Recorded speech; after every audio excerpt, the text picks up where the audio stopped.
This article first appeared on the Wilson Center site. I am an American expert on Russia.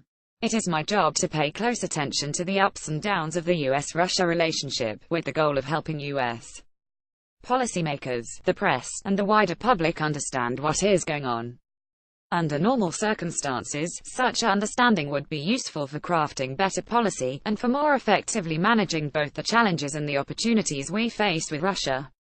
Keep up with this story and more by subscribing. No, but these are anything but normal circumstances, and there is little point in saying anything about policy unless we first acknowledge why our circumstances are what they are. The US has never had a more dysfunctional or less effective relationship with post-Soviet Russia than it does today. While it is more than fair to blame that dysfunction on Putin, and on Trump, Medvedev, Obama, and other heads of state past and present, I am afraid it now has far deeper causes than just state policies. On the Russian side, the dysfunction builds on insecurities and grievances found by widely embraced conspiracy theories and historical narratives, all of which amount to branding the United States as public enemy number one. It also draws on ordinary Russians' tolerance of consolidated authoritarianism, from the Kremlin at the very top of the power vertical, to corrupt and unchecked bullies at the bottom. Donald Trump shakes hands with Vladimir Putin at the Asia-Pacific Economic Cooperation APEC Summit Leaders Gala dinner in the central Vietnamese city of Da Nang on November 10, 2017.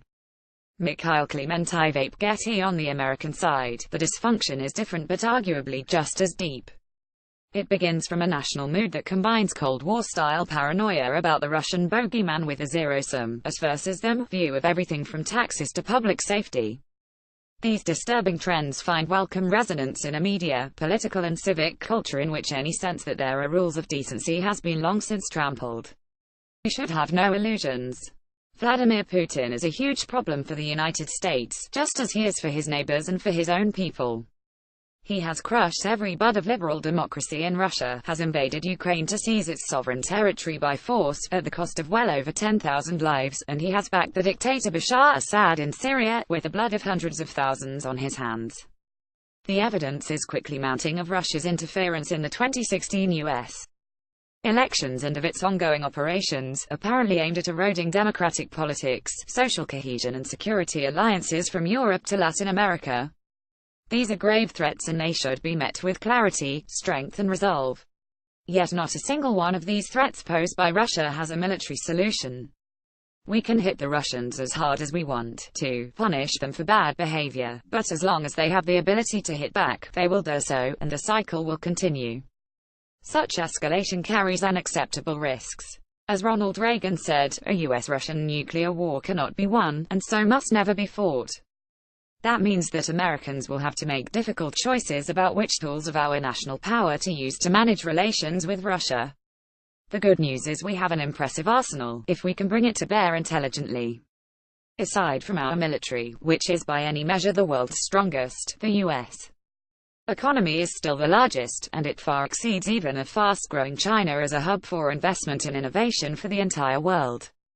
America's greatest asset has been its incomparable soft power, the attractive force of our culture, our values, our readiness to lead and, when necessary, to sacrifice. These strengths can see us through to victory over the Russian threat, and any other, in the long term.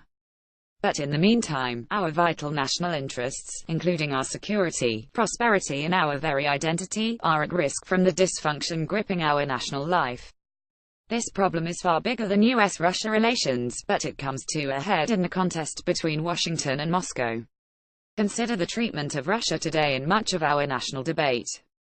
It is somehow both a great menace, apparently capable of stealing all our secrets, manipulating our leaders, brainwashing our electorate, and yet is also the butt of jokes, not deserving of even the grudging respect a wise warrior accords his adversary. In the rush to unearth and expunge nefarious Russian influence in our country, Americans have embraced a logic of conspiracy theories and strictly zero-sum thinking that is, if anything, familiar to Russians from decades of Soviet and post-Soviet life. In this climate, efforts to understand and explain Russian conduct as something more than earthly expressions of evil are condemned as victories for Russian propaganda, and calls for diplomatic engagement are dismissed as hopelessly naive. When it comes to Russia, there simply is no longer room for the pragmatism that has been at the very core of our American worldview, and that ensured our survival and success despite half a century of Cold War. This is not who we are as Americans. This is not how the good guys behave. And, most importantly, this cannot end well. Matthew Rojansky is director of the Kennan Institute at the Woodrow Wilson Center in Washington, D.C.